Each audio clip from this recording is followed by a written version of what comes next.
जलपाईगुड़ी मेटली block अंतर्गत किलकोट चाय बागान में एक सर्वे के दौरान नारी संगठन वुमेन फोरम एनजीओ ने पाया कि क्षेत्र में काफी ऐसे घर हैं जिनके घरों में सभी का राशन कार्ड नहीं है। कुछ ऐसे भी घर पाए गए जिनकी आर्थिक अवस्था काफी खराब है, जिस कारण परिवार का भरण पोषण काफी मुश्किलों से हो रही है। इस कोरोना महामारी और लॉकडाउन के कारण ज्यादातर लोग बेरोजगार हैं एवं घर में खाने के लाले पड़े हैं। इस खबर को पाकर संस्था द्वारा सर्वे कर लगभग 45 घरों का चयन किया गया और एक लिस्ट तैयार कर विभिन्न संस्थाओं को भेजा गया। सूची की जानकारी मिलते ही लालीगुराज ग्राम सुधार समिति सालूगढ़ा राज फाफरी की ओर से किलकोट चाय बागान के उन 45 परिवारों को राहत सामग्री देने पहुंचे संस्था के अध्यक्ष रमेश राय, सचिव क्षेत्र प्रेम मुखिया, विवेचना प्रधान और अन्य सदस्यगण। इस राहत सामग्री में संस्था की ओर से महीने भर का राशन, महिलाओं के लिए सैनिटरी पैड और कुछ कपड़े प्रदान की गई।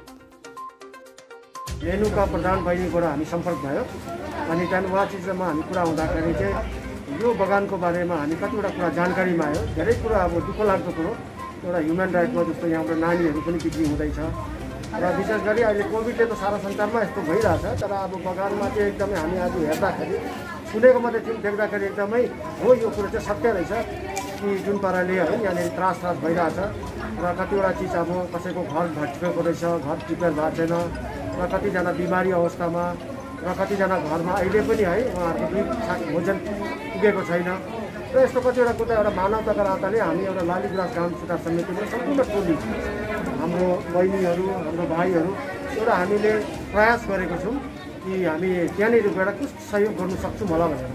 र यो प्रयास गर्दाखेरि हामी जुन भेगबाट आउँदैछौँ त्यो क्षेत्रको सबैजना चिनाजाना या कोही संस्थाको मान्छेले हामीलाई धेरै कुरो यहाँनिर सहयोगको लागि हामीलाई हात बटाएर माने खाद्य सामग्री, लुगाफाटा है, मेडिटेसन त्यस्तोहरू हामीलाई दिएको थियो र आज हामी भगवान्लाई शुक्रगुजार गर्छौँ कि हामी तपाईँहरूको बिचमा आएर चाहिँ होइन यो एउटा वितरण गर्नु सक्यौँ र पनि अब जुन चाहिँ सोचेको हिसाबले चाहिँ अहिले हामी पुँजी कम्प्लिट गर्नु सकेको छैन। आज कतिजनाले हजुरले सामान दिनुभयो?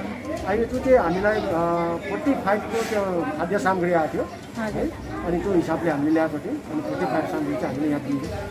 हजुर, के सामग्रीमा के जिनिस थियो?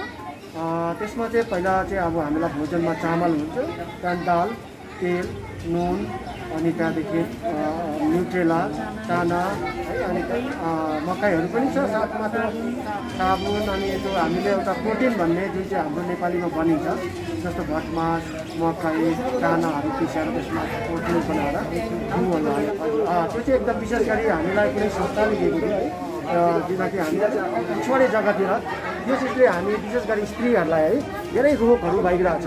अनि यसको लागि पनि हामी एउटा जागरुकता अभियान चलाउनुपर्छ। विशेष गरी हामी एनजिओहरू भयो, संस्थाहरूले भयो है, अहिले चाहिँ एकदमै सार्वजनिक रूपले हामीले यो चिजलाई प्रयोग गऱ्यौँ भनेपछि हामी धेरै नै निरोगी हुन्छ। हाम्रो विशेष गरी महिलाहरूलाई हामी यो चाहिँ एउटा मेसेज दिन चाहन्छौँ, त्यसको लागि हामी आज व्यवस्था गरेको।